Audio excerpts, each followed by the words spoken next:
नमो बुद्धाय। आप सभी का आज के इस प्रोग्राम के लिए आपका स्वागत करती हूँ। मुझे बहुत खुशी हो रही है कि आप सब इतने टाइम पर आए आए हैं। तो कुछ न कुछ तो आपको यानी कुछ ज्ञान पाने की इच्छा जरूर होगी, और ये मैं अपनी तरफ से कुछ कोशिश कर रही हूँ आपको कुछ समझाने की, कुछ बताने की।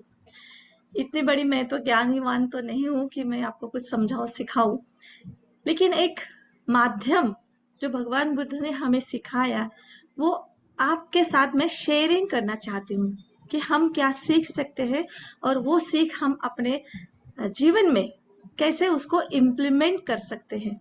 क्या है उनकी सीख, ये हम आज देखेंगे। आवाज मेरी नहीं आ रही है आपको? आवाज आ रही है मेरी सबको?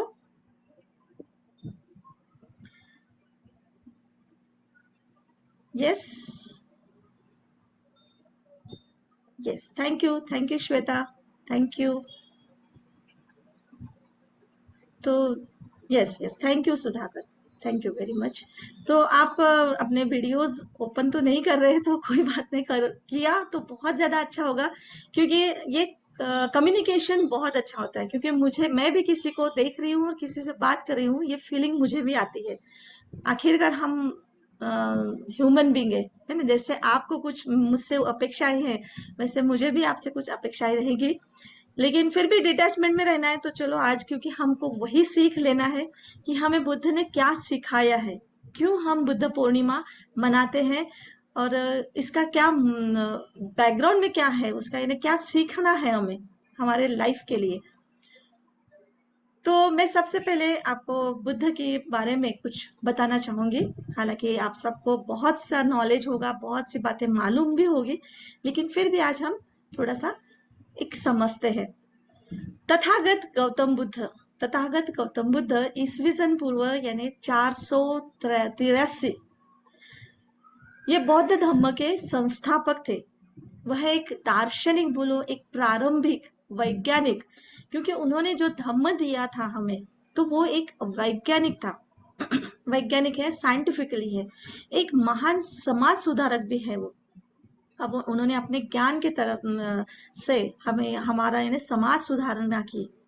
बुद्ध का वास्तविक नाम सिद्धार्थ था, और शाक्य गणराज्य के राजा शुद्धोधन और महारानी महामाया इनके पुत्र थे। उनका जन्म लुम्बिनी में हुआ है, और हुआ था, और राजकुमार सिद्धार्थ का उनका यानी नाम था। और उन्होंने, लेकिन उनकी माँ, जब उन्होंने अपनी माँ का यानी छत्र छाया खो दिया, तब उनकी मौसी जो महाप्रजापति गौतमी, इन्होंने उनका पालन पोषण किया है, और इसलिए उनके नाम से भी इन्हें सिद्धार्थ गौतम के नाम से जाना जाता है। राजकुमार सिद्धार्थ गौतम को सभी शिक्षाएं दी गई थी, जैसे राजा को जैसे देते हैं। और फिर एक टाइम पर आए तो उनकी खूबसूरत राजकुमारी यशोदा से शादी भी हो गई थी। उनका एक पुत्र भी था, राहुल। बौद्ध यानी जो उनके एक प्रचारक बोलो, या उनको जो मान्यता देते हैं, वो यानी उन्हें एक सम्मासम बुद्ध मानते हैं। सम्मासम बुद्ध यानी कि सबसे महान जीवित ऐसा व्यक्ति जो बुद्धत्व को प्राप्त होता है, तो ऐसे व्यक्ति को हम यानी सम्मासम बुद्ध बोलते हैं। तथागत बुद्ध ये विश्व के इतिहास के महापुरुष में सबसे महान माना जाता है। अभी के इस काल में भी अभी तक उनके जैसे महान ज्ञाता अभी तक हुआ नहीं है। ये हमारे पूरे यानी विश्वविद्यालय जो ऑक्सफोर्ड यूनिवर्सिटी में पिछले 10,000 वर्षों से जो भी उन्होंने सूची तैयार की है, तो उनमें वहां पे कुछ शीर्ष ऐसे 100 विश्व मानवीय एक सूची तैयार की है, तो उनमें से सबसे प्रथम महानतम व्यक्ति माने जाते हैं। तो ये पूरे अपने विश्व में एक महान व्यक्ति करके हैं। और साइंटिफिकली आजकल ऑक्सफोर्ड यूनिवर्सिटी यहाँ यानी अपने भारत से ही भी बाहर के देशों ने भी उन्होंने माना है। और इनके लिए यानी एक है कि अपनी बुद्धि और मानव जाति के उत्थान के लिए बहुत बड़ा महान कार्य किया है। विश्व के इतिहास में सबसे प्रभावशाली व्यक्ति के इंसान के रूप में बुद्ध का नाम सबसे आगे है। और इतिहास में सबसे महान व्यक्ति हस्ती तथागत बुद्ध है। आचार्य रजनीश ओशो भी बुद्ध के बारे में कहते हैं कि बुद्ध के बाद तो न भारत में न ही विश्व में ऐसा कोई महापुरुष हुआ है जो उनके करीब भी जा सके। तो उन्हें आज का दिन जो वैशाख पूर्णिमा का दिन है, तो वैशाख पूर्णिमा के दिन का उनका जन्म हुआ है। वैशाख पूर्णिमा के दिन उन्हें ज्ञान प्राप्ति हुई है। महाबोधि विहार जहाँ पे अभी बोध गया में है, बिहार में है, तो वो बोधि वृक्ष यानी वो पीपल का पेड़ है, उसके नीचे में उनको बुद्ध ज्ञान मिला है। और महापरिनिर्वाण भी उनका वैशाख पूर्णिमा के दिन ही हुआ है। तो इसलिए ये वैशाख पूर्णिमा एक बुद्ध पूर्णिमा करके मानी जाती है। कुछ उन्हें ऐसे उनके लाइफ में कुछ ऐसे घटनाएं घटी कि उन्हें आत्मज्ञान प्राप्त करने के लिए बहुत यानी एक मन की इच्छा हुई कि ये सुख क्या है और आनंद क्या है, और हमारे लाइफ में ऐसा क्यों ऐसा होता है कि लोग बीमार पड़ते हैं या फिर लोग बूढ़े हो जाते हैं, लोगों की मृत्यु होती है, क्या मैं भी ऐसा हो जाऊंगा? तो ये इसके पीछे में क्या आत्मज्ञान है, ये प्राप्त करने के लिए उन्होंने अपना घर द्वार सब छोड़ के एक कठोर तपस्या की। और बिहार राज्य के निरंजना नदी के तट पर उन्होंने पीपल वृक्ष के नीचे उन्होंने बुद्ध पूर्णिमा का यानी वैशाख पूर्णिमा के दिन उन्हें वो दिव्य ज्ञान प्राप्त हुआ। तो ये दिव्य ज्ञान प्राप्त हुआ यानी क्या हुआ, तो हम बहुत ही सरल भाषा में और बहुत ही आसान तरीके से उनकी शिक्षा या नैतिकता विचार समझने की कोशिश करेंगे। तो अभ्यास के लिए बुद्ध ने जो भी त्रिशरण और चार आर्य सत्य, अष्टांगिक मार्ग और पंचशील जो प्रतिपादन किया यानी सिखाया है, वो क्या है, और ये चार आर्य सत्य के मार्ग से अगर हम चलते हैं तो हमारा लाइफ कैसे बदल सकता है, बहुत आसान शब्दों में उन्होंने बताया और बहुत सीधे तरीके से हमारे जैसे साधारण व्यक्ति भी अपने लाइफ में उसको इम्प्लीमेंट करके हम अपना लाइफ सुधार सकते हैं। ये कोई जादू टोना या फिर कोई अंधश्रद्धा बात नहीं है, ये प्योर साइंस है। आप एक्शन करोगे तो आपको रिजल्ट मिलेगा, इतनी सिंपल लैंग्वेज में उन्होंने बताया। तो ये क्या चार आर्य सत्य है, क्या आप जानना चाहोगे? तो आप बीच बीच में मुझे यस या फिर जो भी आपके क्वेश्चंस भी होंगे तो भी मैं यानी उसका आंसर मैं जरूर दूंगी, लेकिन आप भी थोड़ा सा राइटिंग करके मुझे आंसर्स देते जाइए, यानी मुझे भी अच्छा लगता है कि आप सुन रहे हो, है ना। तो चलो फिर हम देखते हैं कि क्या ऐसे चार आर्य सत्य भगवान बुद्ध ने हमें बताया है और क्या हम उसे अपने लाइफ में ला सकते हैं या सत्य है क्या है, ये हम आज देखेंगे। ठीक है, तो ये जो भी हम ये बोल रहे कर रहे तो ये सभी प्राणियों के साथ मित्रता और करुणा भाव चले, यानी हमारे जो हमारे मन में जो भावनाएं हैं वो हम सभी प्राणियों के साथ या फिर मित्रता के साथ हम करें, और इसके लिए कोई शत्रुता नहीं है, तो ये सब के लिए है। तो उसमें पहला एक जो चार आर्य सत्य, सत्य यानी ये है, आप मानो या ना मानो, या फिर पहले देखो फिर मानो। भगवान बुद्ध ये भी बोलते हैं कि मैं बता रहा हूं इसलिए आपको मानना नहीं है, तो आप पहले अपने जीवन में देखें और फिर समझे और फिर माने, और नहीं पड़ता है तो छोड़ दो। ठीक है, तो कोई जबरदस्ती नहीं है, कोई ये नहीं है कि हाँ मैं बोलता हूँ वही सत्य है। तो पहला आर्य सत्य है दुख, संसार में दुख है। संसार में दुख है, इसके पहले हम बात करते हैं कि संसार में सुख भी है, और सुख दो प्रकार के होते हैं। एक सुख जो ध्यान से यानी जो हम अभी ध्यान करने वाले, मैं आपको बताने वाली हूँ कि उन्होंने जो ध्यान हमें सिखाया है कि आनापान सती ध्यान वो क्या है और कैसे हम वो ध्यान के पार जाके यानी ध्यान के मार्ग से जाके हम कैसे अपने लाइफ में सुख ला सकते हैं। तो वो जो ध्यान से हमें सुख प्राप्त होता है वो एक प्रकार है, और यही ध्यान से जो हमें सुख मिलता है वह सच्चा सुख बोलते हैं। और जो दूसरा सुख जो हम समझते हैं वह मिथ्या सुख है। मिथ्या सुख यानी झूठा सुख, हमें दिखता है हम सुखी है, लेकिन उससे अंदर से जो हमारे अंदर ही जो यानी आनंद समृद्धि है वो निकल नहीं पाती। एक्चुअली बुद्ध कहते हैं दुख तो है, लेकिन यह दुख यानी एक विचार है हमारा, वो दुख ऐसे कोई चीज नहीं है कि हमें वो बिल्कुल मिलता ही है और हमको मिलना ही चाहिए, ऐसा नहीं है। हम अगर विचार बदलते हैं तो स्थिति परिस्थिति बदल जाती है। तो ये मिथ्या सुख कौन सा है कि जैसे कोई चीज मिलने पर खुशी का एहसास होता है, और जैसे हम आज खुशी कहते हैं वह खुशी है, और जिसे हम हासिल करने के लिए हम एक और दुख की भूमिका बनाते हैं।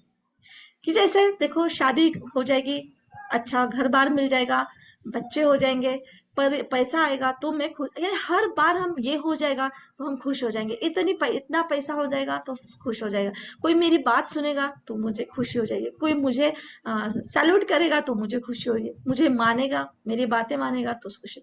हालांकि मेरे बच्चे मेरी बात मानेंगे तो मुझे खुशी, नहीं तो बच्चे सुनते ही नहीं। हस्बैंड वाइफ में तो वही झगड़े चलते कि ये सुनते ही नहीं है, ये समझती ही नहीं है। तो ये सब यानी जो हमारा नहीं है उससे हम प्राप्त करने के लिए, जबरदस्ती से प्राप्त करने के लिए, और जब मिलता है तब सुख मिलेगा ऐसा समझते हैं। लेकिन ये सब सुख नहीं है, ये हमारे बाहर बाहर की दुनिया में जो है वो सुख, यानी वो टाइम पास, टाइमली मिलता है। छोटे छोटे इसमें भी जैसे हम, लेकिन इसमें और हम समस्या बर्बादी ये भी हो जाता है, फिर लड़ाई ये भी उसमें ये पैदा हो जाता है सब। और इतना ये भी हम छोटी छोटी बात के लिए ये भी है कि जैसे धूम्रपान करना, गुटखा खाना, या फिर कुछ तो भी खाने का लत, डांस का लत, या जो भी ऐसे लत जो बोलते हैं, तो उसका भी इस पल में आनंद लगता है, थोड़ी कुछ बातें, लेकिन उससे भी फिर बीमारियां हो जाती है। तो उसका कारण बन जाता है दुख। जो आज हमें सुख लगता है वो हमारा लाइफ में वो दुख बन जाता है। और ये जो सुख हम देखते हैं वो दुख में परिवर्तन होता ही है, आप मानो या ना मानो। इसलिए बुद्ध कहते हैं कि संसार में दुख है, और ये दुनिया सब झूठी खुशियां पाने के लिए उसके पीछे दौड़ रहे हैं। हम सब जन दौड़ रहे हैं कि हमें ये मिल जाएगा तो हम सुखी हो जाएंगे, ये मिल जाएगा तो हमें सुख मिलेगा। लेकिन वहां तक पहुंचते पहुंचते ही जैसे ही मिल गया तो दुख चालू हो जाता है। तो ये हमें अपने अंदर देखना है कि ये बात सच है, बिल्कुल सत्य है। दूसरा आर्य सत्य है समुदाय। समुदाय यानी दुख का कारण। तो दुख का कारण भी है। तो जब हम धन पाते हैं, जैसे धन पाने के यानी पैसा पाने के लिए हमें लगता है कि हम संघर्ष करते हैं, या फिर शारीरिक सुख पाने के लिए हमें दूसरों के आगे हाथ फैलाना पड़ता है, और उसमें हमारा अहंकार बोलो, हमें कष्ट होता है। और तब हमारी नजर इस ओर जाती है कि दुख का कारण क्या हो सकता है। तब हम सोचते हैं कि हमारा हमारा हमें आज जो दुख है उसका कुछ न कुछ तो भी कारण है। तो जब हम ये कारण यानी दूसरा व्यक्ति, दूसरा परिस्थिति या बाहर की परिस्थिति, हमें ये लगता है कि इसकी वजह से मुझे दुख मिला है, इस व्यक्ति ने मुझे ना बोल दिया इसलिए मुझे दुख लगा, या फिर आज मेरी परिस्थिति नहीं है इसलिए मैं दुखी हूँ, मेरे पास पैसा नहीं है इसलिए मैं दुखी हूँ, मेरी परिस्थिति ऐसी है ना, डाउन है ना, या फिर उसने मुझे कुछ तो भी चुगली चहाड़ी या फिर मुझे कुछ टीका टिप्पणी कर दी तो मैं दुखी हो गई हूँ। तो हम कारण, जो भी दुख का कारण है वो हम बाहर ढूंढ रहे हैं। जब भी हम यानी सोचते हैं कि हमें बाहर ये कैसे होता है कि बाहर जो ढूंढ रहे हैं तो वहां पे नहीं मिला तो दुख उत्पन्न होता ही है। लेकिन ये क्यों? तो हम अपना अहंकार दिखाने की इच्छा रहती है कि मैं दूसरों से कैसे बेहतर हूँ। हर बार देखो, सोचो और अंदर देखो, क्योंकि भगवान बुद्ध बुद्धि से काम लेने के लिए बोलते हैं, सोचने के लिए, चिंतन मनन करने के लिए बोलते हैं। तो सोचना है कि यही हमारा अहंकार है, और यह दिखाने की इच्छा होती है हमें कि हम दूसरों से बेहतर कैसे हैं। और यहाँ सभी लोग यह दिखाने की कोशिश कर रहे हैं, यानी हम लोग, मैं भी, यानी हम सभी लोग, हम ह्यूमन बींग, कि हम दूसरों से बेहतर कैसे, मैं कैसे अच्छा कर रही हूँ, और ये अहंकार आ जाता है जाने अनजाने में भी।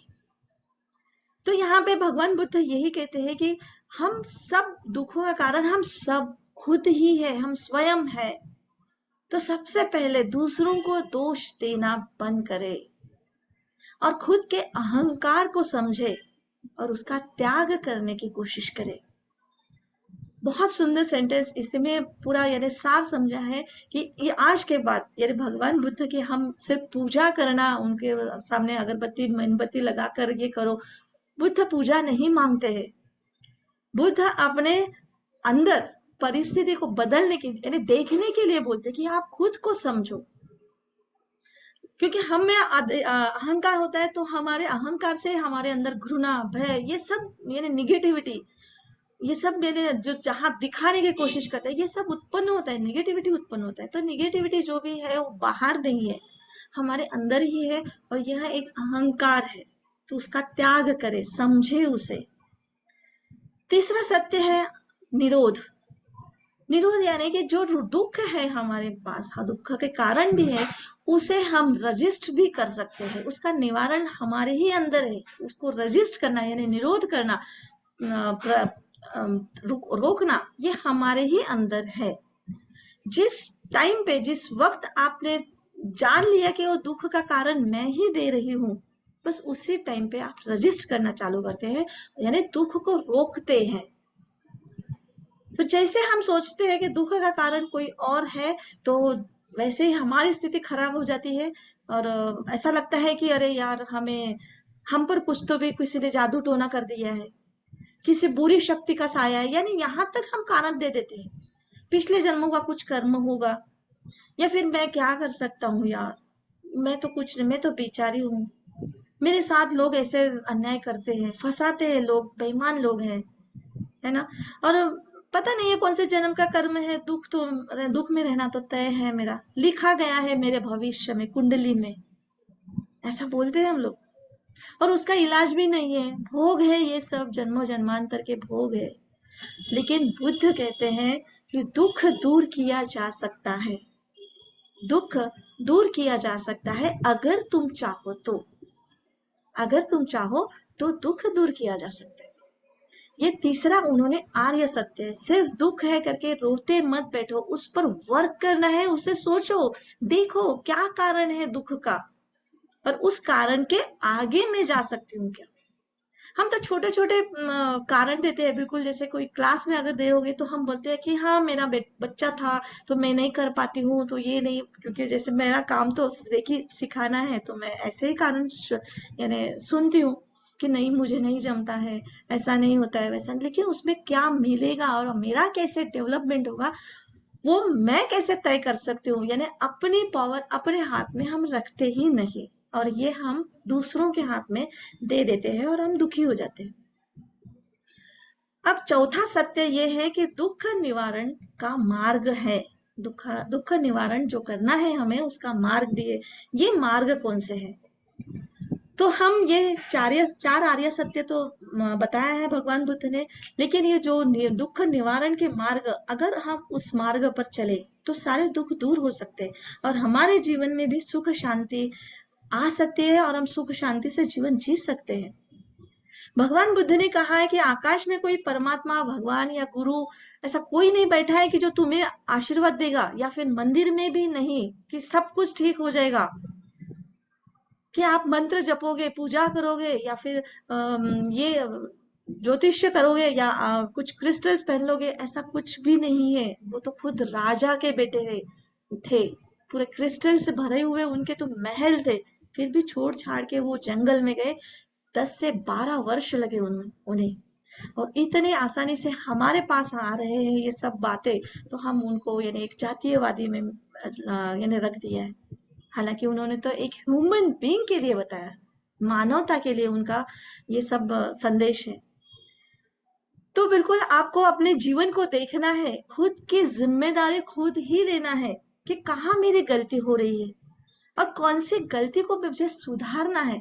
दूसरों को दोष देना बंद करो।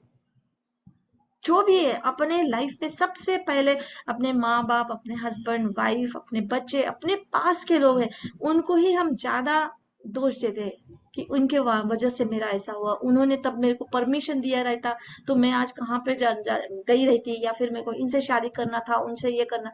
कितनी कंप्लेंट्स है, कितनी कंप्लेंट्स है। तो ये सब बंद कर दो अगर आपको दुख नष्ट करना है तो आपके लाइफ में। और यदि हमने ये नहीं सीखा तो क्या होगा, यानी अपनी गलती को सुधारेंगे, और इससे क्या होता है कि अपनी उम्मीद अपने से करेंगे और निर्भय रहेंगे रहेंगे। अगर हमने ये नहीं सीखा तो क्या होगा, कोई चमत्कार नहीं होगा आपके लाइफ में, और ऐसा कोई चमत्कार नहीं है कि कुछ कर दिया और आपके सब दुख दूर हो जाएंगे, नहीं। ये दूर करने का हमको खुद को सीखना पड़ेगा। और नहीं सीखे तो हम वही दुखी जीवन में, जीवन दुख मृत्यु और ये सब चक्र में फंसे रहेंगे। तो देखेंगे, चलो आइए फिर दुख को खत्म करने के लिए बुद्ध ने कुछ तरीके बताए हैं, तो उसे समझेंगे और वहां से हम जानेंगे हम कहाँ गलत हो रहे हैं। हम खुद में देखेंगे, हम किसी को ये बात समझाएंगे नहीं। आज मैं भी आपको समझा नहीं रही हूँ, आपके साथ शेयरिंग कर रही हूँ, आपके साथ साथ मैं भी खुद सीख रही हूँ। और हम खुद को देखेंगे कि हम कहाँ गलत हो रहे हैं और हम कहाँ अपने आप को दुरुस्त कर सकते हैं, कौन से रास्ते पर हम चल सकते हैं। तो अष्टांग मार्ग यानी बताया गया है, भगवान बुद्ध ने अष्टांग मार्ग यानी 8 मार्ग अपने को बताया कि दुख से हमें बचने के लिए या सुख की ओर जाने के लिए कि ऐसा हमने क्या करना चाहिए, हम हमारे अंदर बदल। तो उसमें अष्टांग मार्ग में सबसे एक प्रारंभ एक शब्द उच्चार किया है उन्होंने, सम्यक। ये पाली भाषा है, पाली भाषा में लिखा है। तो सम्यक का अर्थ होता है कि ना अधिक ना कम, यानी मध्यम मार्ग। ये भी नहीं बहुत नीचे का स्तर भी नहीं, बहुत हाई स्तर, लेकिन बीच वाला मध्यम मार्ग।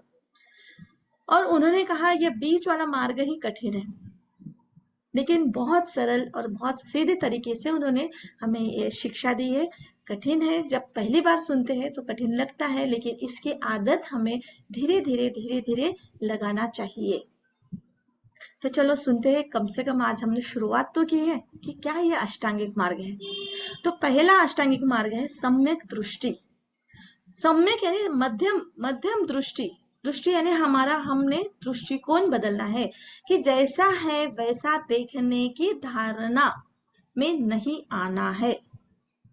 कभी कभी क्या होता है, हमें कुछ दिखते हैं, कुछ घटना ऐसे दिखता है तो हमारे दिमाग में एक अर्थ निर्माण होता है और हम जैसे समझते हैं, जो हमने अर्थ लगाया है वो अर्थ कैसे लगाते हैं, तो हमारे समाज ने, हमारी फैमिली ने, जो भी हमारे और आजू बाजू के लोग हैं, उन्होंने जैसा हमें सिखाया है उसका अर्थ लगा के हम उस घटना को देखते हैं, है ना। जैसे हम अपने विशिष्ट अलग अलग जातिवाद है, या फिर स्त्री का धर्म ऐसा है, पुरुष ऐसे रहते हैं, बच्चे ऐसे रहते हैं, या फिर ये देश के लोग ऐसे रहते हैं, गरीब लोग ऐसे रहते हैं, अमीर लोग ऐसे, यानी वो सब चश्मे लगा के हम अलग अलग लोगों के लिए धारणाएं बनाते हैं और उस धारणा में से हम वो घटना देखते हैं। लेकिन ऐसा नहीं, और उसी में हम कुछ जातियां अच्छी है, हाई इसमें है, तो कोई नीच जात है, या फिर ये हम कैसे है वगैरह, उसमें हम जाति धर्म में कुछ अच्छा व्यक्ति बुरा व्यक्ति जो भी हम मानते हैं। अब ये इस बात को मैं एक सिंपल इसमें भी बताना चाहूंगी कि जैसे दुर्घटना हुई रास्ते पर, एक कार और एक बाइक, दोनों में टक्कर हो गई है। तो बाइक वाला कार वालों को ये बोलेगा ये कार आ गई इसलिए बहुत ज्यादा अमीर बन रहे क्या, बहुत ज्यादा चढ़ गई क्या, हाँ, ऐसे कैसे टक्कर मारते। या फिर कार वाला वो सोचेगा कि अरे ये बाइक वाले बिल्कुल बारीक में से भी निकालना चाहेंगे, बिल्कुल दिखते नहीं, रॉन्ग में ऐसा वगैरह। हम अक्सर आप हम गाड़ियां चलाते हैं तो यही करेंगे, यानी। लेकिन वहां पर अगर हमने सम्यक दृष्टि से देखा है कि कैसे किसी की से भी गलती, अगर मेरे साथ गलती हो भी गई तो मैं उतर के माफी मांगूंगी, या फिर सामने वाले की गलती हो गई तो भी मैं समझूंगी कि कोई किसी को ऐसा जरूर लगता नहीं है जानबूझकर कि मेरा एक्सीडेंट होना चाहिए या फिर मेरा कुछ बुरा होना चाहिए, वो घटना हो जाती है। तो वहां पे वो सम्यक दृष्टि देखना बहुत जरूरी है, यानी अपनी दृष्टि से तो देखना ही देखना, दूसरों की दृष्टि से भी देखना। सम्यक यानी मध्यम दृष्टि से देखना है। सिर्फ मुझे देखा और मैं बराबर हूं, इस तरीके से बराबर, ये बात बराबर नहीं है, ये अहंकार दिखाती है। ठीक है। तो वर्तमान स्थिति को जागरूकता के साथ देखना है। वो पारंपरिक पूर्व मन में जैसे हुआ वैसे करना नहीं है। अरे बाइक वाले हमेशा टक्कर मारते हैं, आजकल के बच्चे ऐसे चलाते हैं, ऐसा नहीं है। वहां पर क्या हुआ है वह देखना है और वहां पे ये समझना है। ठीक है। तो यही आपको अगर समझना है तो मैं जो देख रहा हूं वह मेरी धारणा है, ये समझना। मेरी धारणा यानी मेरा नजरिया है।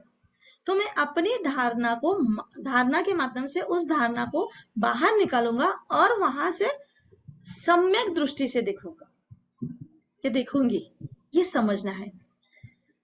दूसरा यानी अष्टांग मार्ग यानी दूसरा मार्ग है सम्यक संकल्प, यानी हम लोग संकल्प कर लेते हैं कि मुझे ये करना है, और हम बोलते भी है। संकल्प लेने से बात पक्की होती है। आजकल लॉ ऑफ अट्रैक्शन में भी बहुत सारी बातें बताई जाती है संकल्प को लेके, है ना।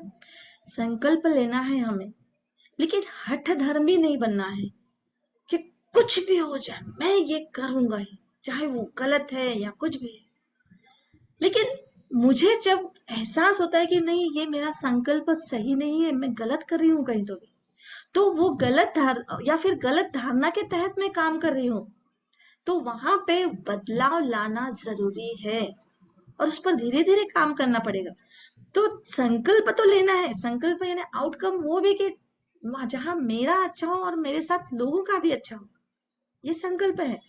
लेकिन हो सकता है, जैसे मैं हमेशा आपको बताती हूँ कि ट्रेन से हम जा रहे हैं, हमें जैसे नागपुर से मुंबई जा रही हूँ मैं, बीच में अगर ट्रेन का एक्सीडेंट हुआ या फिर कहीं तो भी कुछ तो भी हुआ है, ट्रेन रुक गई है, आगे नहीं जा सकती, तो हमें मार्ग बदलना पड़ेगा। वहां पे मैं अगर हठ धर्मी बनूंगी कि नहीं नहीं, मैंने संकल्प लिया है कि मुंबई में जाऊंगी और ऐसा ऐसा करूंगी तो मुझे यही गाड़ी से जाना ही है, तो आपका काम नहीं बनेगा। तो वहां पर आप अपने कुछ बातें यानी छोड़ना पड़ता है, या फिर मार्ग बदलना पड़ता है। तो संकल्प लें, लेकिन हठ धर्मी ना बने। खुद को यानी खुद की स्वतंत्रता भी बहुत ध्यान में रखना है। ठीक है। तीसरा मार्ग है सम्यक वाचा। सम्यक वाचा यानी जो है मन में वही बोलो, यानी मन में एक बाहर एक, कुछ तो भी बोलना है, ऐसा नहीं करना है। और ये हमारी आदत होती है, सामान्य हम लोग ऐसे होते हैं कि झूठ बोलकर कभी कभी, यानी अच्छा दिखने के लिए हमें झूठ बोलना है। एकदम सिंपल, जैसे हमारे यहाँ कुछ काम है और हमको कुछ कहीं जाना है, और तभी हमारे घर में मेहमान वगैरह आते हैं, तो हमको दिखावा करना पड़ता है। वैसे अंदर लगता है अरे यार डिस्टर्ब हो गया, कैसे करूं, क्या करूं। लेकिन अभी क्या, अच्छा नहीं लगता ना, करना पड़ता है, काम करना पड़ेगा। तो ऊपर से हम झूठ बोलते हैं, कुछ तो भी करते हैं, और लेकिन अंदर से हम डिस्टर्ब भी होते हैं। तो वो नहीं करना है। आपको उतनी हिम्मत भी रखना है कि उनसे बातें बोलना भी है कि अभी आप, यानी सम्मान दिल से भी करना है, अंदर से भी करना है, और आप अभी इस टाइम पे यानी उपस्थित नहीं है, या फिर आपको काम है, आप बैठ सकते हो, थोड़ा सा आपको राह देखना पड़ेगा। ये सब बातें आपको यानी अंदर और बाहर यानी समान भावना रखना है बस। नहीं तो अगर ऐसा हम करेंगे तो कैसे। और ये तो हो गया रिलेशनशिप में, व्यापार के भी बारे में, मैंने बिजनेस के भी बारे में बहुत सी बातें हम लोग यानी असफल ना हो जाए, या फिर नौकरी के लिए भी बोलते हैं, या फिर पति पत्नी आपस में भी हम झूठ बोलते हैं कि कहीं नाराज ना हो जाए, है ना। या फिर ऐसा लगता है कि कहीं रुकावटें ना निर्माण हो जाए। लेकिन अगर हम ये सब अंदर यानी गलत तरीके से हमने ये इसको अंदर पकड़ के रखा, तो मैं हमेशा जो बोलती हूँ कि चक्र ब्लॉकेजेस हो जाते हैं, तो वो रुकावटें निर्माण हो जाता है अंदर ही अंदर, भीतर हम यानी ऐसे जलने लगते हैं। जलने यानी वो अ, तकलीफ होती रहती है कि अरे यार मैंने ऐसा क्या किया, क्योंकि बाहर कुछ और बोल रहे हैं, अंदर कुछ और है। तो वो एक बीमारी की तरह, जैसे यानी एक रजिस्ट करते हैं ब्लॉकेजेस, और वो फिर शरीर हमारा यानी बीमारियां पकड़ लेता है। तो इस तरीके से शरीर पर हमारा यानी उसका परिणाम होता है। इसलिए झूठ ना बोलना पड़े, सही वाणी बोलकर सच्चा सुख प्राप्त करने की कोशिश करें। ये है तीसरा हमारा मार्ग। चौथा मार्ग है, एक मिनट, चौथा मार्ग है कि सम्यक कर्म। सम्यक कर्म यानी जो भी हमें करना है कर्म, वो अपने दिल से करना है। दूसरा कोई बोल रहा है इसलिए हम कर रहे हैं, ऐसा नहीं।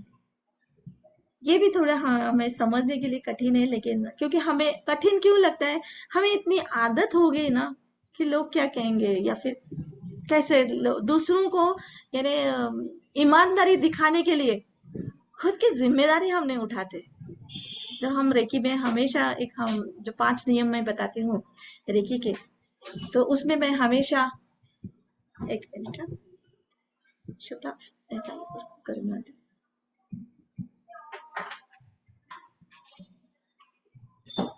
तो यानी दूसरों के लिए हम ईमानदारी दिखाते हैं। हम इतने सामान्य लोग हैं कि ईमानदारी के बिना हम जी नहीं सकेंगे, है ना। बेईमानी तो हम करते नहीं, लेकिन जिम्मेदारी नहीं लेते हम लोग खुद के लिए। तो जिम्मेदारी लेना या फिर अपने कर्म को समझना, अपने मन से दिल से करना, इसका मतलब स्वार्थी या आलसी होना भी नहीं है।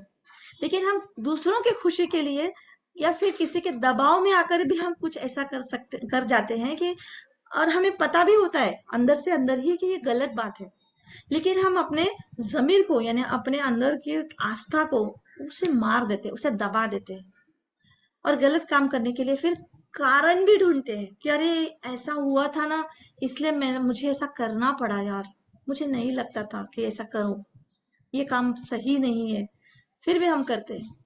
तो ये नहीं करना है, जो आपके दिल में लगता है आप यानी भावनाओं से उस कर्म से जुड़ो कि ये कर्म अगर मैं करूंगी तो उसका आउटकम क्या होगा और कितने लोगों को खुशी मिलेगी। दूसरों को खुशी जब देना चाहोगे आप, तो आपके अंदर दिल में अपने आप खुशी मिलती है। तो हमें वही काम करना है जिससे हमें दिल से खुशी मिलती है, और वह काम काम नहीं लगता है, और हमारी खुद की भी प्रगति होती है और औरों की भी प्रगति होती है। पांचवा नियम है सम्यक जीविका। जीविका यानी हम कमाते हैं, जीवन भर हमें तो कमाना ही है। पैसा बिना पैसा कमाए या फिर व्यापार या बिजनेस करे, नौकरी करे, तो हम जी ही नहीं सकेंगे, है ना। पैसे के लिए पैसा हमारा यानी जीवित का स्थान है, हम संसारी लोग हैं। लेकिन जीवन जीने के लिए हमें किसी ना किसी तरह से कमाना तो पड़ेगा, लेकिन हमें यह देखना होगा कि मैं अपने जीवन के लिए पर्याप्त कमा रहा हूँ या फिर सिर्फ दिखाने के लिए अधिक कमा रहा हूँ, यानी बहुत ज्यादा लोभ करके। कुछ लोग तो जीने के लिए नहीं कमाते बल्कि कमाने के लिए जीते हैं, कमाने के लिए, मुझे कमाना है, लेकिन वो कमा के वो एंजॉय नहीं करते, अपने घर के लोगों के लिए टाइम नहीं देते। इस तरीके से अपने जैसे कोर्सेज होते हैं उसमें वो पैसा डालते नहीं या फिर अपने खुद की डेवलपमेंट नहीं करते, और सिर्फ जमाने के लिए, बस मेरे पास पैसा है, और दूसरों को दिखाने के लिए कि मैं कितना अमीर हूं या फिर मेरे पास क्या है ना। तो ऐसा भी, और या फिर लोग ऐसा भी व्यापार या व्यवसाय या फिर कुछ ऐसा करते हैं कि जो दूसरों के लिए, समाज के लिए हानिकारक भी होता है। वो कमाने के चक्कर में इतना यानी वो भागते रहते हैं कि वो सोचते भी नहीं कि मेरा जो बिजनेस है, मेरा व्यवसाय या फिर मैं जो काम कर रहा हूँ वो समाज के लिए हानिकारक है या अच्छा है। आजकल के जमाने में तो हम ये सोचते हैं कि जितना ज्यादा कमाएगा उतना अच्छा हो जाएगा, काम कोई भी करे, लेकिन कुछ भी काम करे जो आएगा बस कमाने का, कमाने, कितना पैसा मिलेगा, कितना पैसा मिलेगा, ये नहीं है। हाँ, इसका मतलब मैं ये नहीं बोल रही हूँ, यानी मैं यानी भगवान बुद्ध की मैं बता रही हूँ कि इसका मतलब ये नहीं है कि पैसा नहीं कमाना चाहिए। पैसा यानी कोई भी काम करे जो आपको अच्छा लगता है, कमाई अच्छी भी होनी चाहिए, लेकिन इसका मतलब ये नहीं है कि कमाई करने के लिए बुरा होना या फिर बुरा काम करना, या फिर जो अधिक कमाई करते हैं, बहुत ज्यादा कमाई करते हैं, वो लोग बुरे होते हैं, ऐसा भी नहीं है। या फिर गरीब बनी रहो तो लोग अच्छे बोलते हैं कि अरे बेचारा गरीब है, ईमानदार है। ऐसा नहीं है, तुम्हें गरीब में भी नहीं रहना है, गरीबी भी में नहीं, गरीबी तो एक आलस बोल सकते हैं, या फिर वो माइंडसेट नहीं है उनका। तो गरीबी भी नहीं रहना है, और बहुत धन के पीछे भी यानी भागना नहीं है। कुछ यानी अपने परिवार के साथ भी समय बिताएं, खुद समाज के लिए कुछ करें, और बहुत धन संचय करके, इसके लिए यानी आपका जन्म नहीं हुआ है, धन संचय कभी भी मृत्यु आ सकती है। जो भी आपने कमाया सब जगह पे रह जाएगा। जिनके लिए कमाया उनको अगर संभालना नहीं आया तो वो भी चला जाएगा। इसका तो सबसे बड़ा उदाहरण तो मैं आपको अपना खुद का ही बताती हूँ, है ना। मेरे हस्बैंड ने कितना कमा के रखा था, लेकिन हमारे लिए कर रखा था, लेकिन नहीं आया काम में, क्योंकि वो माइंड सेट ही नहीं था संभालने के। ये अक्कल बोलते वो भी नहीं था, मैनेजमेंट नहीं था। तो खुद को जितना यानी वो एंजॉय करना अपने फैमिली में, अपने समाज में, समाज के लिए कुछ दान धर्म जो भी हम बोलते हैं वो सब करना भी बहुत जरूरी है। तो अगर आप सच्ची खुशी चाहते हैं तो आपकी कमाई के लिए जो हानिकारक रास्ते करते हैं, पकड़ते हैं, तो उसे छोड़ दें और ईमानदारी से अपना जीवन व्यतीत करना चाहिए। छठा मार्ग है सम्यक व्यायाम। व्यायाम माने यानी प्रयास, प्रयास यानी प्रयत्न करते रहना है कि हमें कोई भी हमारे जीवन में महत्वपूर्ण कार्य करना है, उसके लिए सतत हमेशा प्रयास करते रहना चाहिए, जीवन के आखिरी सांस तक आलस नहीं करना चाहिए।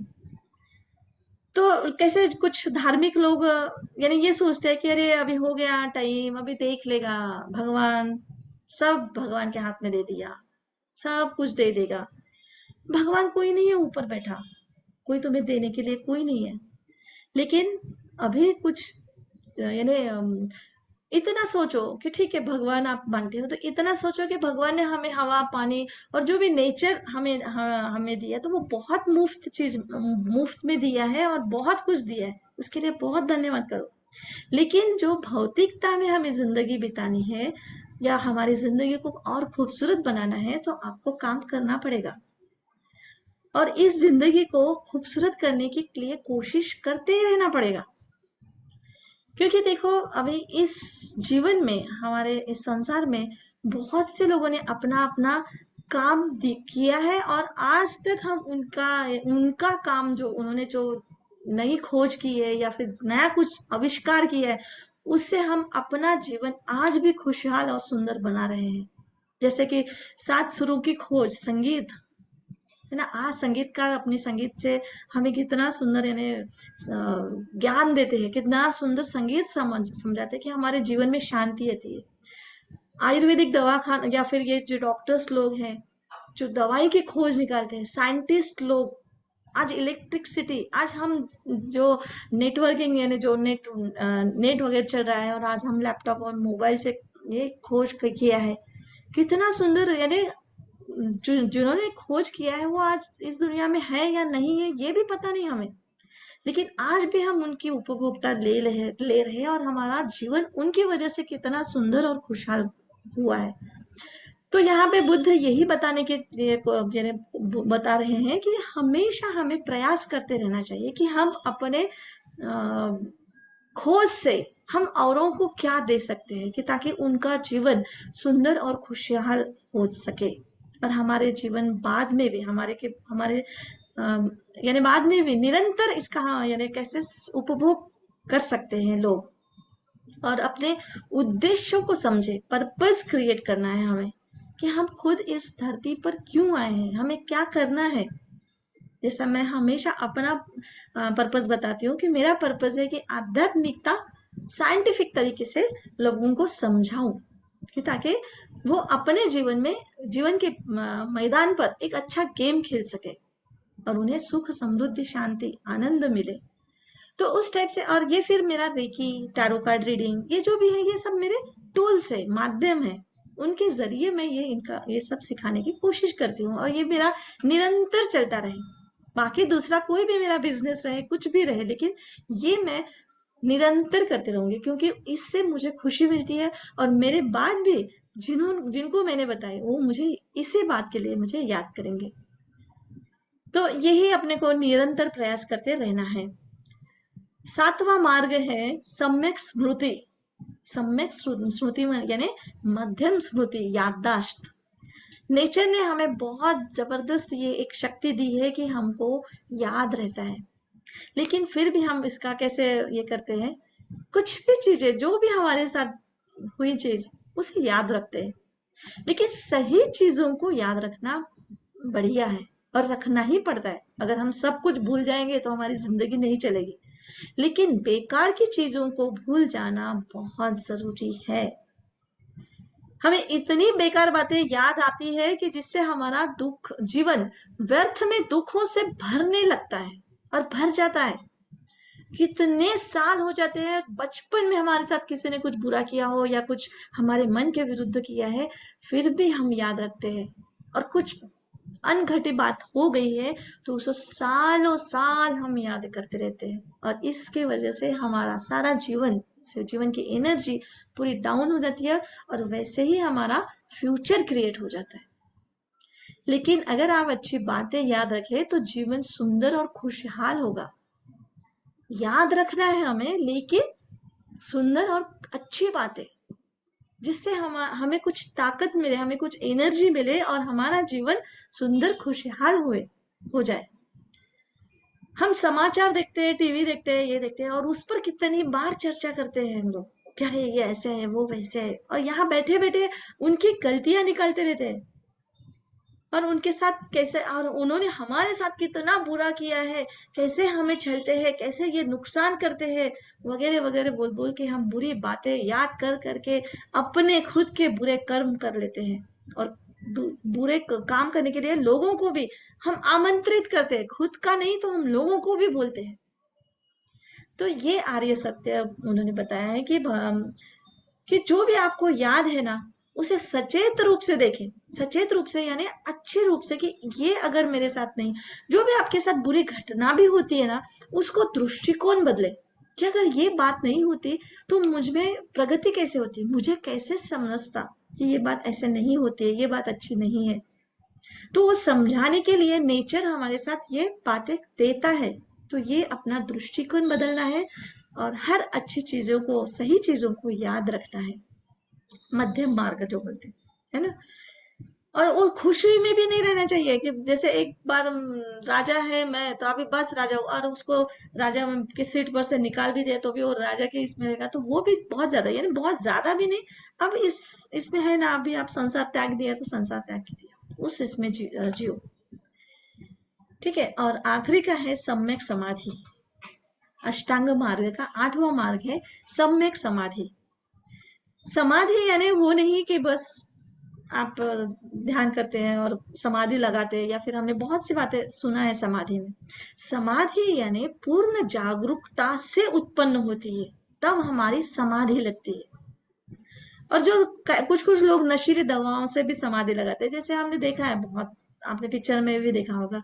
तो यानी कुछ नशीली चीजें लेकर उसी में हमको यानी समाधि लगती है। आजकल हमने तो ये जो हिमाचल में जाते हैं बड़े बड़े साधु महाराज, ये लगाते हैं भांग वगैरह कुछ पीते हैं, ऐसा कुछ होता है ऐसे।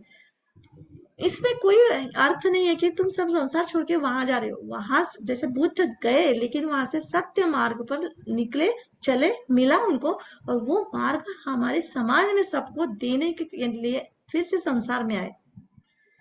तो उसे समाधि बोलते हैं। समाधि यानी ध्यान से आता है, तो जो सो ध्यान भी करो तो पूर्ण जागरूकता से, है ना। तो उसमें भी गलत राह पर अगर चले गए, या नकली गुरु ये भी बोलते हैं जैसे कि आओ तुम मेरे शरण में आओ, मैं दीक्षा देता हूँ, मैं रास्ता बताता हूँ, तुम्हें तुरंत समाधि मिलेगी। तो कोई ऐसा जरूरी नहीं है कि तुम्हें घर बार छोड़ के या फिर साधु महाराज ऐसा करके। यहाँ बस जागरूकता हर समय कि मैं क्या कर रहा हूँ, या फिर जो भी समस्या है उसके सामने मैं कैसे जा सकता हूँ, उसको मैं कैसे एक देख सकता हूँ। और उसके उसके लिए मैं, जो अभी मैंने जो आर्य सत्य बताया का चल का यानी 4 आर्य सत्य, उसमें मैं कैसे उसको निपटा सकता हूँ, उसको कैसे मैं फेस कर सकता हूँ। तो इसका अभ्यास करना जागरूकता से यानी समाधि है। तो और ये एक दिन से तो नहीं मिलती ये समाधि, कि आज मैंने अगर बता दिया, आपको कुछ बातें समझी नहीं समझी तो भी आपको समाधि हो जाएगी, ऐसा एक दिन से नहीं होता है। इसको बहुत निरंतरता की आवश्यकता है। जैसे मैं रेकी के बारे में भी बताती हूँ, रेकी भी भगवान बुद्ध ने बताया हुआ एक मार्ग है, लेकिन उसका शब्द सिर्फ जापान से रेकी आया है, इसलिए उसका नाम यानी रेकी मिला है। लेकिन उसमें जो भी बताया गया है वो सब यानी भगवान बुद्ध ने बताया गया मार्ग ही है। तो चलो आज हम अभी बताएंगे इसके बाद में कि आज जो बुद्ध पूर्णिमा का आनंदमय उत्सव हमें यानी जो जीवन के सरल तरीके से पालन करना, जीवन यानी सरल तरीके से कुछ उसके मार्ग है उससे पालन करने का यानी याद दिलाता है वैशाख पूर्णिमा, बुद्ध पूर्णिमा का दिन। और यहाँ पर एक यानी करुणा, सहन शक्ति, अहिंसा, ये जैसे मूल्य है यहाँ, ये मूल्यों का अभ्यास यानी हम स्मरण करें, और बुद्ध के जन्म, ज्ञान प्राप्ति और परिवार दिन का हम स्मरण करते रहें। और ये त्योहार यानी त्योहार मनाना यानी कुछ फटाके फोड़ना या फिर कुछ घूमने जाना ऐसा नहीं है। तो बुद्ध की शिक्षाओं पर चिंतन करें, मनन करें, और उदारता से कार्य करने का यानी मौका देना चाहिए, ये सब है। तो आइए हम इस बुद्ध पूर्णिमा के अवसर पर मैं आपको आनंदमय और शांतिपूर्ण दिन की कामना करती हूँ आप सबके लिए। और अभी हम एक बहुत सुंदर ध्यान लेंगे, आनापान सती ध्यान। तो आपको थोड़ा एक शांत जगह पे बैठना है और डिस्टर्ब ना हो इसे यानी ये करना है। और आपके साथ साथ आपके घर के लोग भी बैठ सकते हैं और ज्यादा से ज्यादा लोग एकदम शांत और सुंदर तरीके से पूरा अंदर से घुल मिल जाए। ठीक है, तो उसके पहले मैं थोड़ा सा एक आपको अपने कुछ वीडियोस में बता देती हूँ।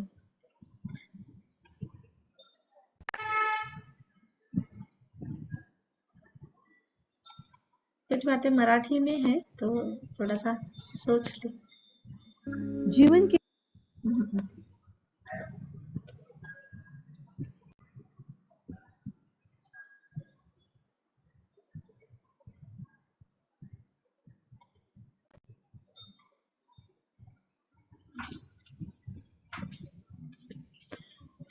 जे बुद्ध कथा कुठे आहे हे तर ऍड आहे ना बेटा, एक मिनिट ते लावून दे।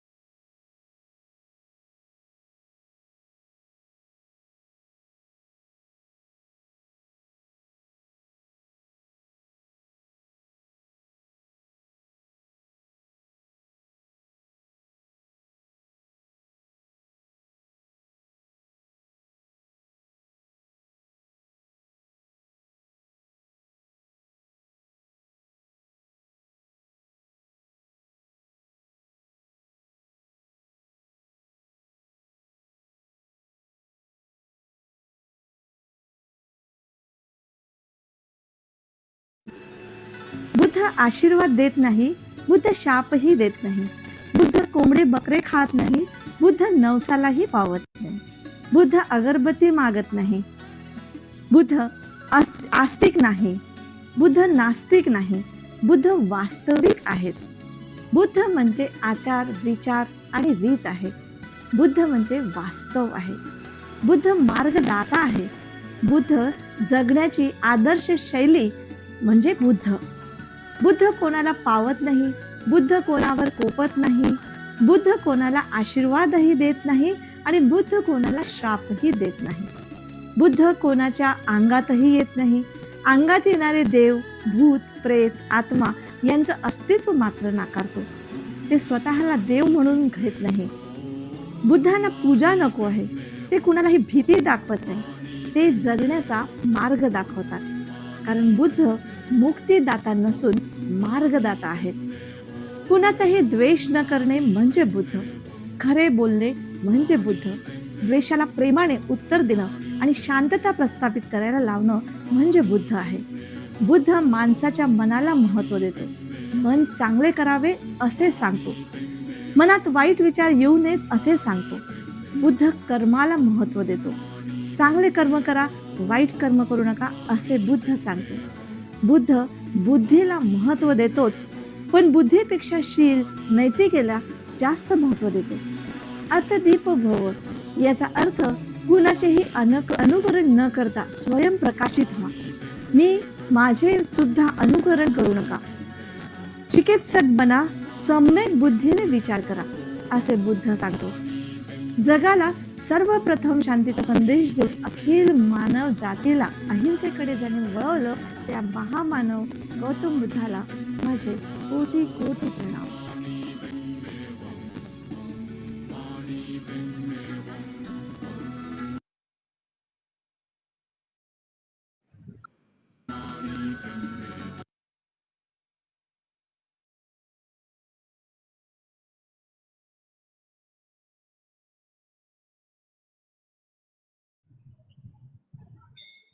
चला तर मी तुम्हाला आता आजचं ध्यान सांगणार आहे. तर शांत पद्धतीने बसायचं आहे, विपश्यना ध्यान आहे. अरे मैं हिंदी बोल रही थी तो तो अभी हम ध्यान करते हैं, विपश्यना ध्यान करते हैं, जो बुद्ध ने बताया हुआ मार्ग है।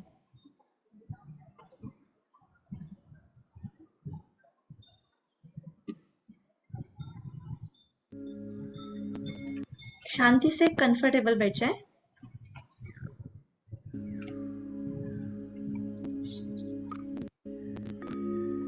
नमस्कार, मैं नंदिनी आपका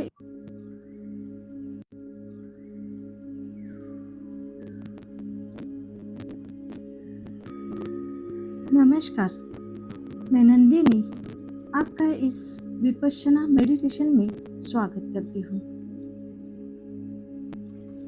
विपश्यना मतलब है देखना, अपने भीतर पलटकर देखना। हमारी जीवन ऊर्जा बाहर की तरफ बहती रहती है, संसार की तरफ बह रही है। उसी ऊर्जा का पलटकर भीतर की तरफ आना ही विपश्यना है। विपश्यना ध्यान से हम आते जाते श्वास को बिना किसी प्रयास, बिना किसी कोशिश से देखते रहते हैं। मन में चल रहे विचारों को देखते हैं, हृदय में उठ रही भावनाओं को देखते हैं। जैसे कि एक खिला हुआ फूल है, उसे देख रहे हैं। चांद सुंदर नजर आ रहा है, उसे देख रहे हैं। हम सिर्फ देखने वाले हैं। इस तरह हमने अपने श्वास को देखना है, और ऐसे देखना है जैसे कि किसी और को देख रहे हैं। एक तरफ हमारा शरीर है और दूसरी तरफ हमारी चेतना, यानी हमारी कॉन्शियसनेस है, और इसके बीच में श्वास है। श्वास से ही हमारी बॉडी और कॉन्शियसनेस जुड़ी हुई है। जब हमारी मृत्यु होती है तो ये ब्रिज यानी पुल हमारी सांस से विदा हो जाती है और शरीर मृत पड़ा रहता है, और हमारी कॉन्शियसनेस भी खत्म हो जाती है। इसलिए श्वास ही जीवन है। ध्यान का श्वास से गहरा संबंध है। जितना भी हम अपनी आते जाते श्वास को देख पाएंगे, उतना ही मन शांत होता जाएगा। विपश्यना है अंदर और बाहर जाती हुई श्वास के प्रति होश रखना। ये तकनीक हमें ऊर्जा शक्ति से भरती है, मन को शांत करती है, और जैसे मन शांत होता जाएगा, हमारे अंदर का क्रोध, चिंता, जो भी हमारे अंदर स्ट्रेस है, एंजाइटी, इरिटेशन या फिर फियर है, धीरे धीरे ये सब निगेटिव भावनाएं कम होती जाती है। इस ध्यान विधि को भगवान बुद्ध ने अपने भिक्षुओं को सिखाया था, और वह कहते, आओ और देखो, मानने की जरूरत नहीं, देखो, समझो, फिर मानो। बहुत से संतों ने भी इस ध्यान विधि को बहुत महत्व दिया है। आइए अब हम विपश्यना ध्यान शुरू करते हैं। सुखासन में बैठ जाए। रीढ़ की हड्डी और गर्दन सीधी रखें। शरीर को अकड़ाना नहीं है, सीधा और रिलैक्स बैठना है। आंखों को हल्के से बंद करें, सहजता से बंद करें। हमारी सांस 24 घंटे दिन रात चलती रहती है। सांस जैसी भी है, तेज चल रही है, धीरे चल रही है, शांत है, बस उसे देखते जाएं। अपनी तरफ से सांस को बदलना नहीं है, बस जैसे चल रही है वैसी ही चल रही है। हम अपनी सांस को गहरे से देख पाएं, ऑब्जर्व कर पाएं, इसलिए अपने होश को अपने नासिका पर लाएं।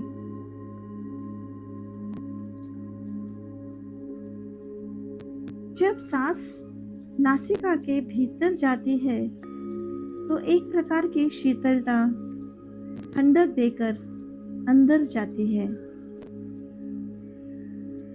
और श्वास जब हमारे नासिका से बाहर आती है तो गर्माहट देती है। इसको महसूस करें, इसे होश पूर्वक देखें। श्वास नासिका के भीतर गई, श्वास नासिका से बाहर आई, फिर से भीतर गई, फिर श्वास बाहर आई।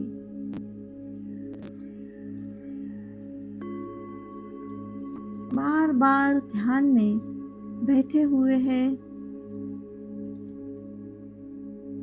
और बार बार अपनी श्वास को अंदर जाते हुए देखें, बाहर आते हुए देखें।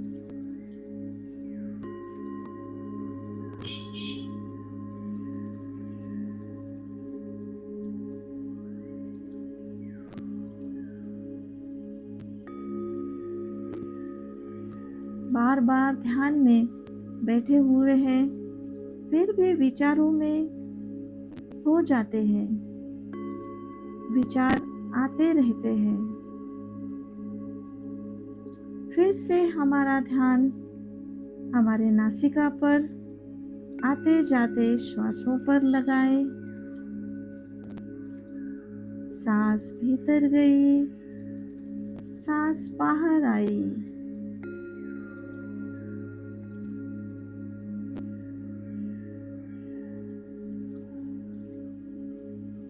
अंदर जाती हुई सांस शीतलता, ठंडक देकर अंदर जाती है, और श्वास जब हमारे नाक से बाहर आती है तो गर्माहट देती है। इसे बार बार महसूस करें और सांसों का भीतर जाना और बाहर आना देखते रहें, ऑब्जर्व करते रहें। एक भी सांस छूट ना पाए।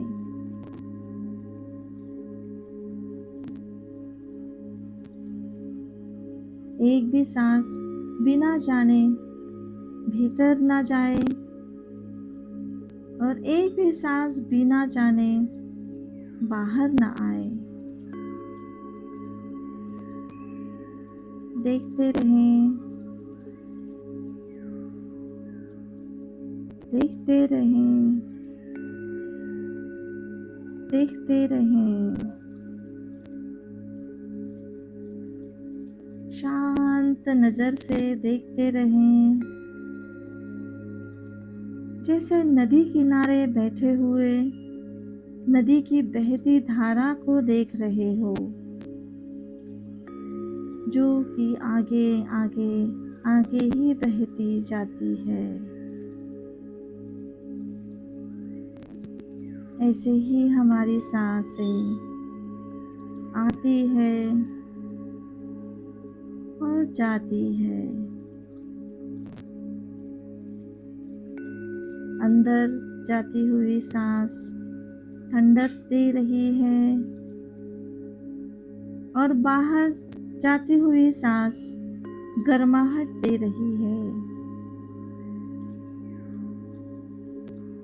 देखते रहें, देखते रहें, देखते रहें।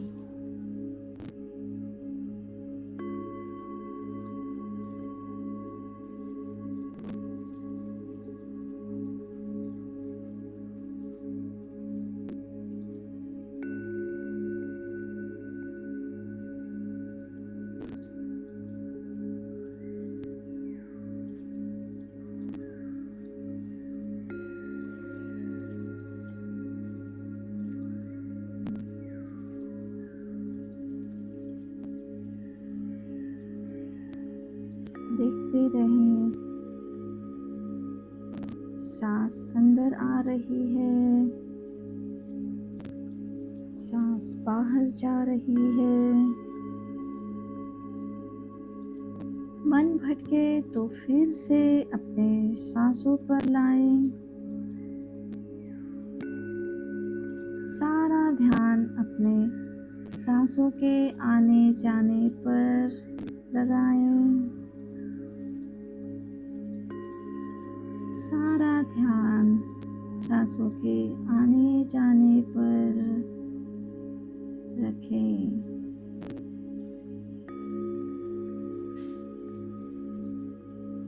देखते रहें, देखते रहें।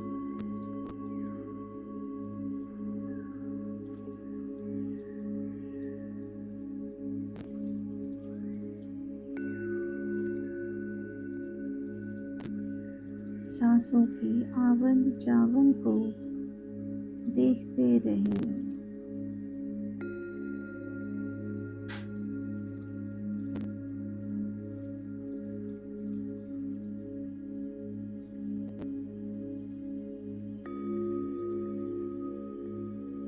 देखते रहें। सांसों की आवन जावन को देखते रहें। एक भी सांस छूट ना पाए।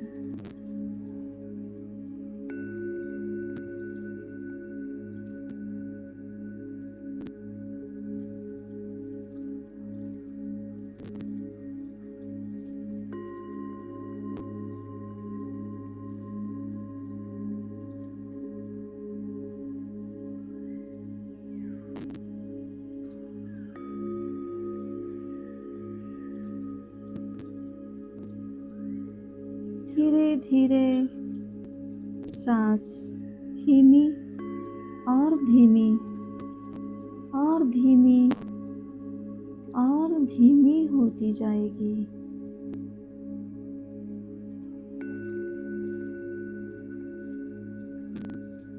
मन शांत होता जाएगा।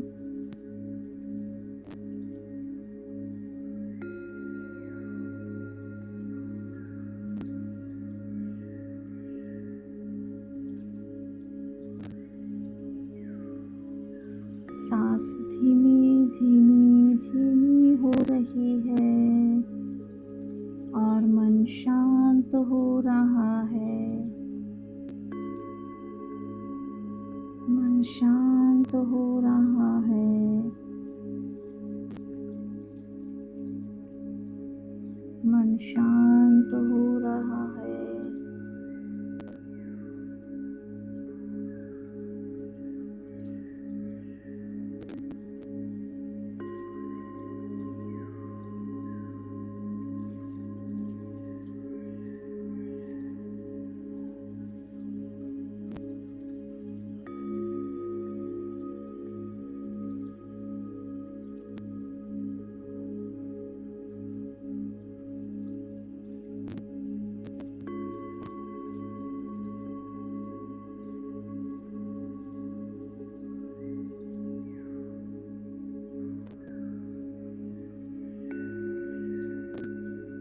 मन शांत हो रहा है।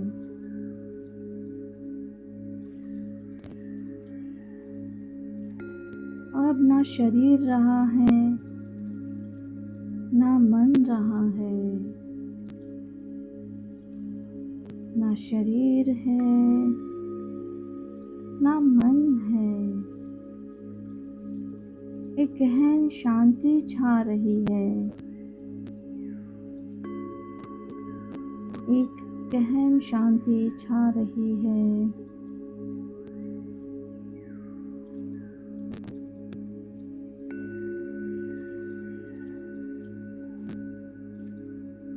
आती हुई सांस, जाती हुई सांस,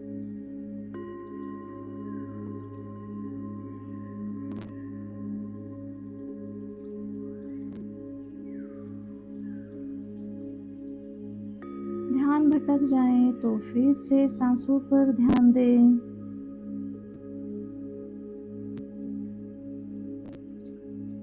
आती हुई सांस, जाती हुई सांस को देखें, देखते जाएं। मन शांत हो रहा है।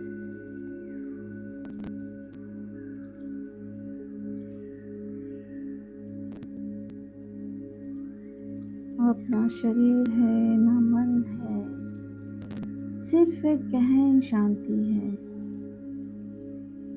गहन शांति है,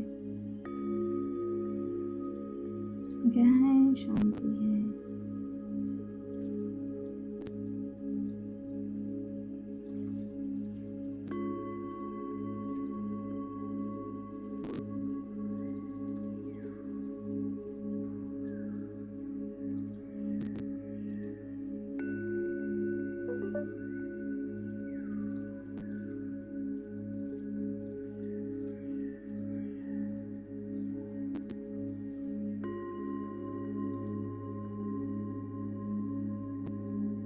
अब सब छोड़ दे, सांसों को भी नहीं देखना है। बहुत ही आराम से रहे।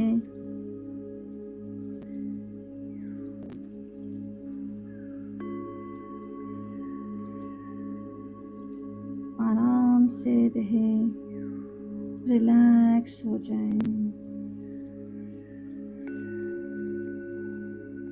ध्यान में हमारा शरीर शिथिल हो रहा है। रिलैक्स रहे। विश्राम में चले जाएं।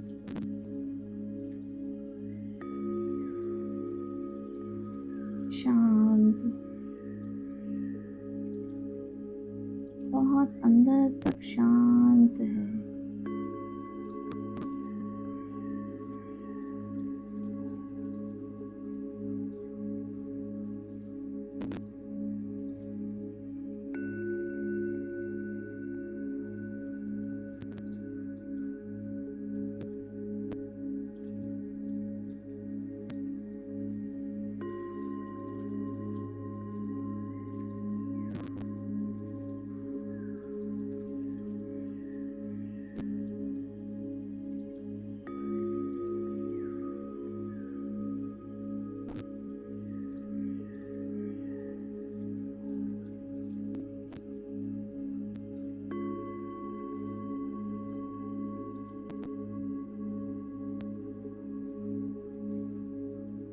वर्तमान का ये क्षण अनुभव करें।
ये विधि हम कोई भी टाइम पर कर सकते हैं। अगर हम बिना रुके इसे कम से कम 3 महीने लगातार करते हैं तो बहुत ही अच्छे परिणाम मिलते हैं। मन को व्यर्थ की बातें सोचता रहता है। हमारा स्ट्रेस, एंजाइटी, फियर, इरिटेशन सब कम होने लगता है। मन को एक अच्छी आदत लगती है वर्तमान में रहने की। ना पास्ट का डर, ना फ्यूचर की चिंता, बस आज अभी इसी वक्त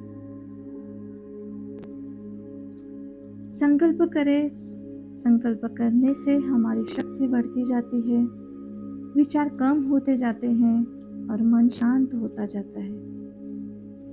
जो श्वास को देखना सीखेगा वह श्वास से अलग हो जाएगा, वो शरीर से अलग हो जाता है।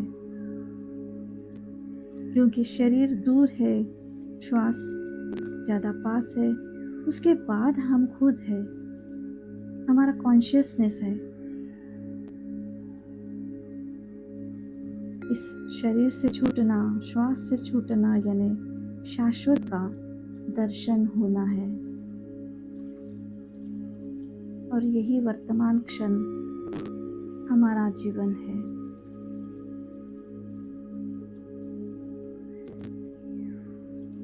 वर्तमान क्षण में रहें, आनंदी, समृद्धि और शांत रहें। यही जीवन है।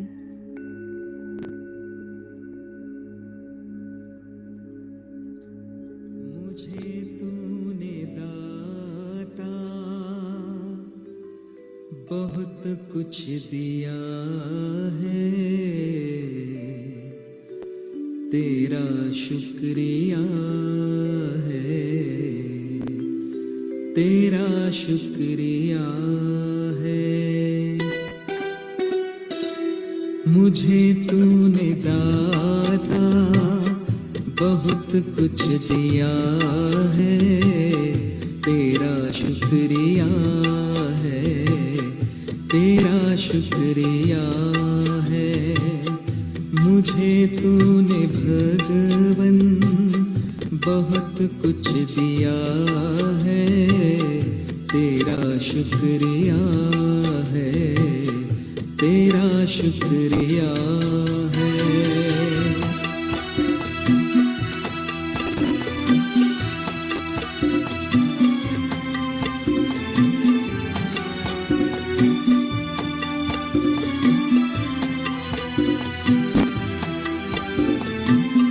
न मिलती अगर दी हुई दात तेरी, जमाने में क्या थी औकात मेरी।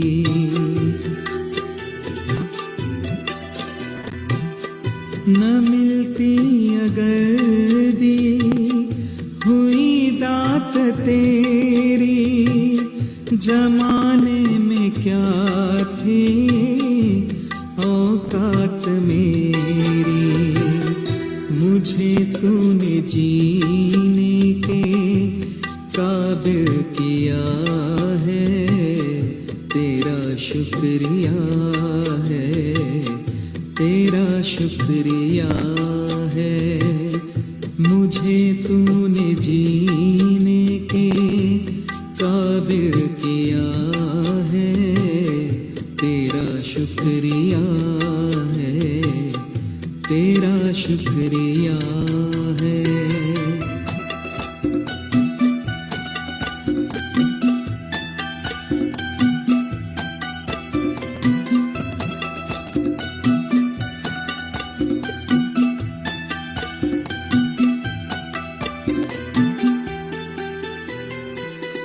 किया कुछ नहीं है, शर्मसार हूँ मैं, तेरी रहमतों का तलबगार हूँ मैं। होता तो दुनिया में मेरा गुजारा न होता,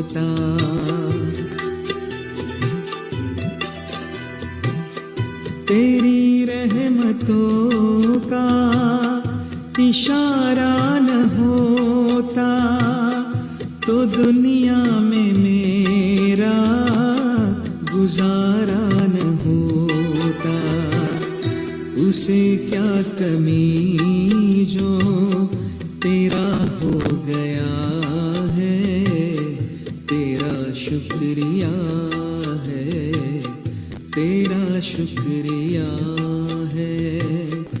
उसे क्या कमी जो तेरा हो गया है, तेरा शुक्रिया है, तेरा शुक्रिया है।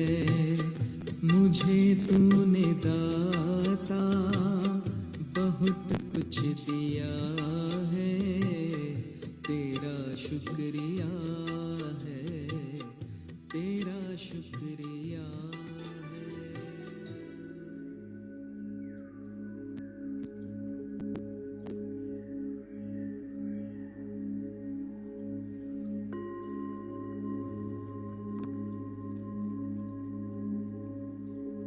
धीरे से अभी इस वास्तविकता के प्रति जागरूक हो जाएं, भौतिकता के प्रति जागरूक हो जाएं, अपने शरीर के प्रति जागरूक हो जाएं।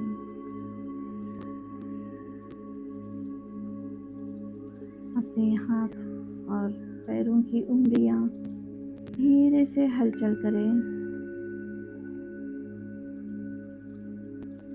और अपने दोनों हाथों को एक दूसरों पर मसल कर उसकी गर्माहट अपने आँखों पर रखें और फील करें और धीरे से अपनी आँखें खोलें। आपका स्वागत है इस वर्तमान क्षण में। Thank you.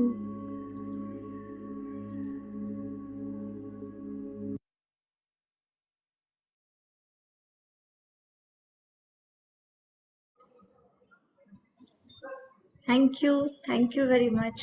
आपने इतना टाइम दिया और आखिरी तक रुके रहे, बहुत बहुत धन्यवाद। आपको कुछ कहना हो तो आप कह सकते हैं। मैं आपको अनम्यूट कर रही हूँ। आपको कुछ शेयर करना चाहते हो तो शेयर कर सकते हैं। कुछ बोलना है तो बोल सकते हो। आप अपनी भावनाएं यहाँ पे प्रस्तुत कर सकते हैं। Yes, Prajakta, thanks a lot for it. Thank you very much. आपके कारण ये प्रोग्राम हो सका। अगर आप ही नहीं रहते तो मैं किसको बताती ना। Thank you very much. कोई कुछ बोलना चाहेगा? Thank you ma'am. Thank you. Yes, coach Rachna, आप आए, बहुत अच्छा लगा। मैम, आप बोल सकते हैं कुछ? मनोज खैरे, यस बोलो।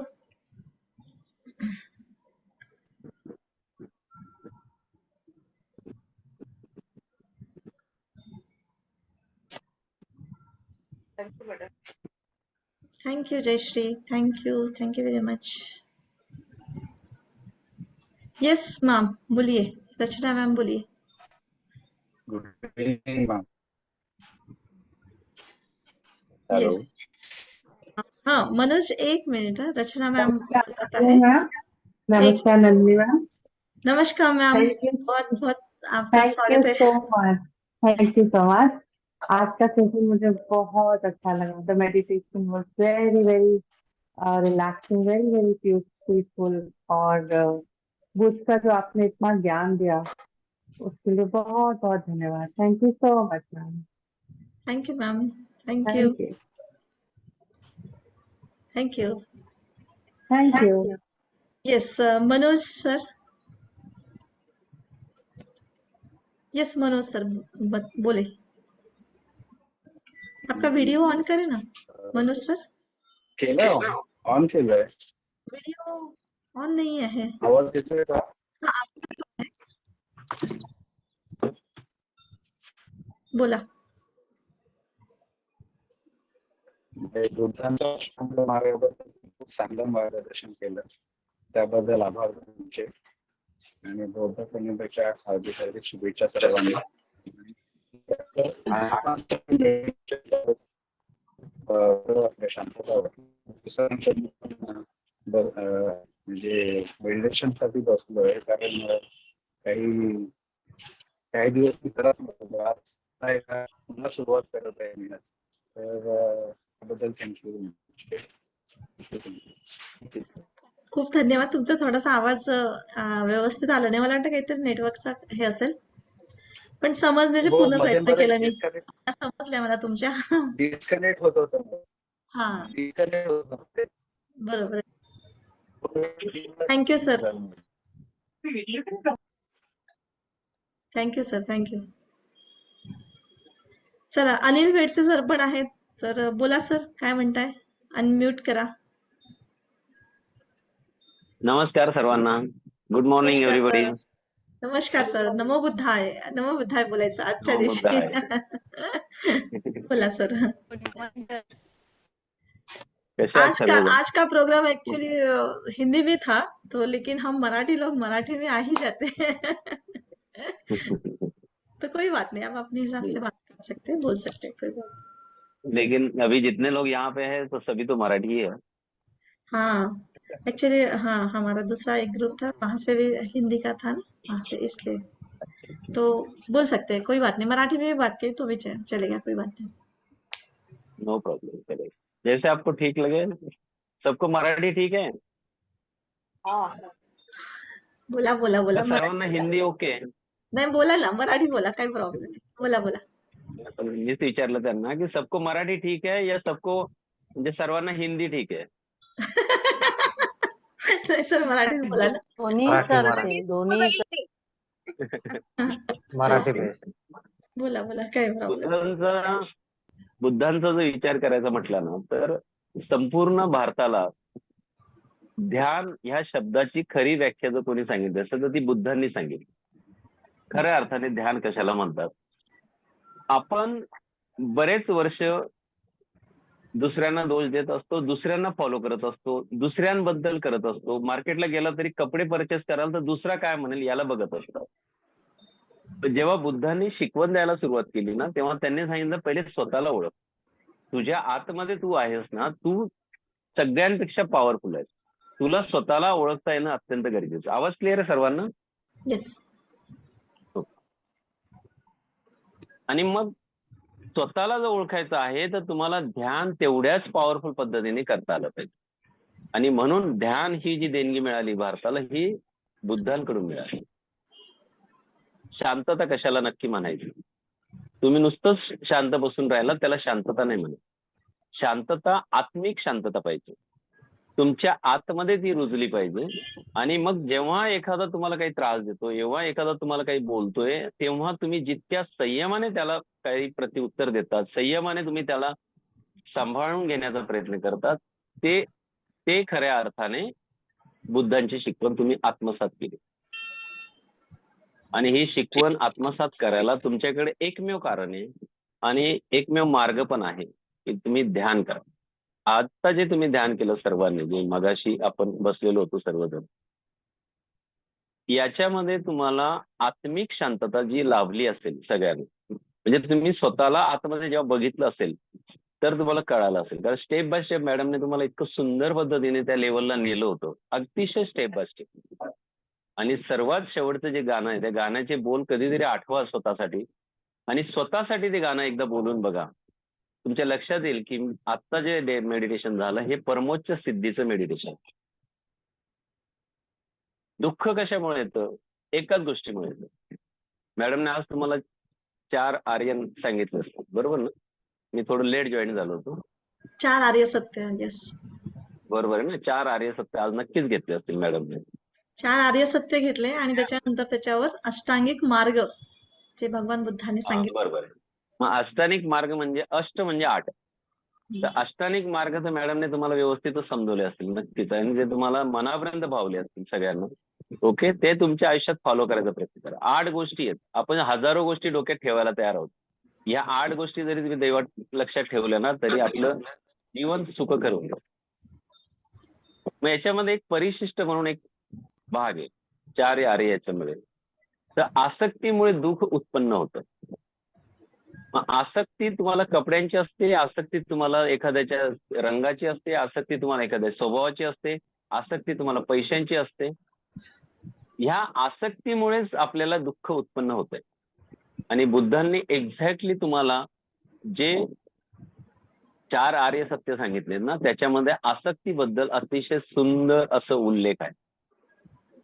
जर तुम्ही ते आत्मसात करून घेतले तर दुःख मुक्तीच्या हेतूने एक गाथा, एक भावार्थ खूप चांगल्या पद्धतीने समजावून सांगितलेला आहे. मग त्याच्यामध्ये सुत्त म्हणतात, अर्धा तर त्याला तर सुत्त. हा सुत्त जर तुम्हाला कळाला ना, त्याच्या आरंभीलाच गाथा आहेत सुत्ताच्या. त्याचा भावार्थ जर तुम्हाला घेतला गेला तर तुम्हाला अतिशय सुंदर पद्धतीने आयुष्य कळतं. आसक्ती निघूनच जाते, आसक्ती राहतच नाही. आणि आसक्ती नाही राहिली तर दुःख नाही येणार, दुःख नाही राहिलं तर चिंता नाही राहणार, चिंता नाही राहिली तर मन मोकळं राहील. कुठलंही संकट येऊ द्या, काहीही येऊ द्या, तुम्ही तयार असाल. तुम्ही म्हणाल काही येऊ दे, आहेत माझ्या पाठीमागे आणि मला एवढं परिपूर्ण बनवून ठेवलंय तर मी सगळ्याच गोष्टीला आज तोड देऊ शकतो. तर खूप चांगल्या पद्धतीने आज सुंदर असं मेडिटेशन झालंय, आलं लक्षात. तुमच्या मनापर्यंत ते पोहोचलं, माझ्या मनापर्यंत तर नक्कीच पोहोचलंय. बरेच दिवस टूरवर होतो, आज बऱ्याच कालावधीनंतर मला या ग्रुपमध्ये यायचा योग पण आला. आणि दुपारीच मॅडमला मी आज शुभेच्छा देण्यासाठी फोन केला होता. तेव्हाच त्या बोलल्या की आज कार्यक्रम ठेवलाय, तुम्ही आवर्जून आज वेळ काढून कार्यक्रमाला हजर व्हायचं. थोडं लेट झालं मला, पण आलो नक्की. तुम्हा सर्वांना परत एकदा बुद्ध पौर्णिमेच्या हार्दिक शुभेच्छा. ओके, धन्यवाद, थँक्यू, धन्यवाद. Thank you sir, thank you, thank you very much. चला, अजून काही कोणाला बोलायचं आहे तर आपण इथे थांबूया मग आता. तर छान, अगदी तुम्ही भेटता ह्या निमित्ताने तरी येता, ह्याबद्दल खूप खूप धन्यवाद. आणि येत राहा, आपले संबंध कायमचे आहेत, त्यामुळे थांबायचं नाही आहे, येत राहायचंय आणि इतरांना जोडत राहायचं आहे. ही आपली प्रज्ञा करुणा अशीच वाढत जाणार आहे. ठीक आहे, नक्की आहे. तुम्हाला बुद्ध पौर्णिमेच्या खूप खूप शुभेच्छा madam. Thank you, thank you very much. तुमचं आयुष्य असंच फुलो आणि Thank you. तुम्ही असंच सगळ्यांना मदत करून सगळ्यांचे दुःख कमी करण्याचा प्रयत्न करू आणि तुम्हाला यश मिळेल. वाव, मी आणि एकटीच नाही करणार आहे, तुम्हाला पण सोबत घेऊन जायचं आहे. म्हणून मी म्हणते सगळ्यांनी ग्रँड मास्टर लेवलला या. हा एक टूल आहे रेकी शिकणं, पण तो आहे एक धम्माचाच मार्ग, म्हणजे ह्या सुखाच्या मार्गाला, म्हणजे दुःख मुक्ती कशी करायची. फक्त रेकी हा एक टूल म्हणून आपल्याला वापरायचा आहे, या रस्त्यावरून जायचंय. तर नक्कीच सर्वांनी ग्रँड मास्टर पर्यंत या. ठीक आहे, नमस्कार तर मॅडम. खूप एक खूप मिनिट. खूप धन्यवाद. बोलायचं आहे कोणाला अजून? हो हो, कृष्णा बोलतो. येस येस, बोला सर. हा, काल मॅडम मी अटेंड करू नाही शकले अच्छा, कालचं. तर मी रेकॉर्डिंग देईलच तुम्हाला. रेकॉर्डिंग नाही भेटलंय म्हणून बोलतो. रेकॉर्डिंग देईल मी आता, याचं रेकॉर्डिंग आणि होईलच. पुढची काय प्रोसिजर आहे त्याच्याबद्दल मला मग कसं काय कळेल? बिलकुल, तुम्ही मला फोन करून विचारू शकता. उद्या फोन करू किंवा लेट करू आता?